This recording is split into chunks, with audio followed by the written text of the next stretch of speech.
তাই আমি আপনাদেরকে সতর্ক করে বলছি যে আমি ঠাট্টা করতে ইয়ার্কি করতে বসে আমি বসছি এখানে।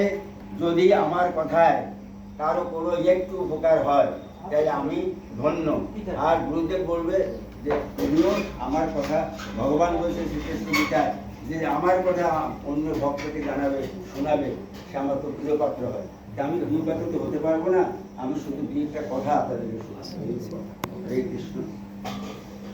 এর প্রথম হলো কি যে আমরা বিকাশ মন্ত্র গ্রহণ করার পরে আমরা নিয়মিত হবে কৃষ্ণদা গায়ত্রী জপ করব, কৃষ্ণদা করব। তারপরে কি করব? জপ করব। তারপরে কি করব? ধ্যান করব। তারপরে কি করব? ব্রত আদি করব। যে সমস্ত ব্রত আদি, তার মধ্যে সবচেয়ে আমাদের উত্তম ব্রত হল একাদশী ব্রত। অন্য কোনো ব্রত পালন করি বা না করি, একাদশী ব্রত পালন করতে হবে। আর শাস্ত্রে তাকেই বলা হয় যে শাসন করে। এই যে গীতা, ভগবত গীতা আমাদের মধ্যে ভগবান যে বাণী দিয়েছেন, এই বাণীগুলি আমি নিয়মিতভাবে যদি পাঠ করি, সেখান থেকে যে অনুবাদগুলো আছে, সেই নির্দেশগুলো যে দেওয়া আছে আমাকে, সে আমাকে শাসন করতেছে, শাসন করছে। ভাগবতে যে সমস্ত কথা উপদেশ দেওয়া হয়েছে, সেইগুলো যদি আমরা পাঠ করি আর শ্রবণ করি, আবার সে মান্যতা করি, তাহলে সে আমাকে শাসন করতেছে। তো সেই জন্য এক কথায় শাস্ত্র তাকেই বলে যে আমার শাস্ত্র, তাই শাস্ত্র পাঠ করতে হবে।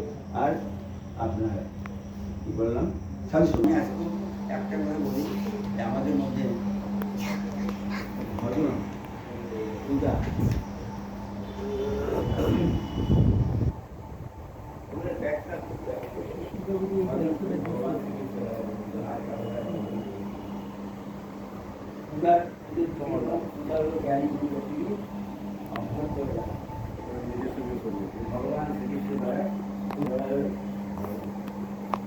ভজন কাকে বলে?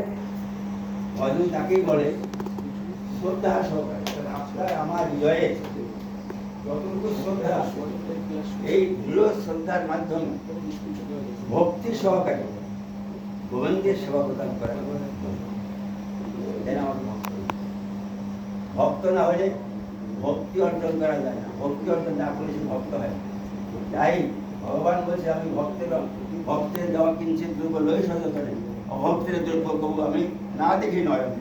অতএব আমাদেরকে ভক্তি পরিণত হয়ে যদি আমি গোবিন্দ সবাই আমি তাকে অর্পণ করতে পারি, তাই সেটা হবে ভজন। ভজনের ব্যাখ্যাটা বুঝতে পারলেন? ভজন তাকেই বলে শ্রদ্ধা সহকারে, হৃদয়ের শ্রদ্ধা, সর্বাঙ্গীন শ্রদ্ধা সহকারে ভক্তি সহকারে ভগবানের সেবা প্রদান করা, তাকে বলা হয়েছে।